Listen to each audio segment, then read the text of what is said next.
kaayo, katropang niya, Jisri.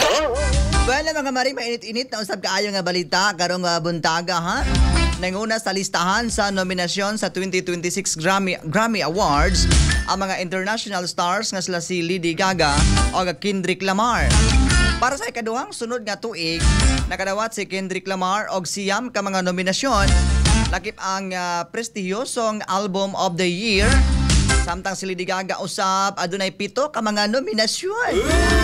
Sa unang higayon nakasulod usab ang K-pop sa Song of the Year category pinaagi sa kantang APT nga gipakita ni Rose sa Blackpink o Bruno Mars o ang Golden sa Huntrix.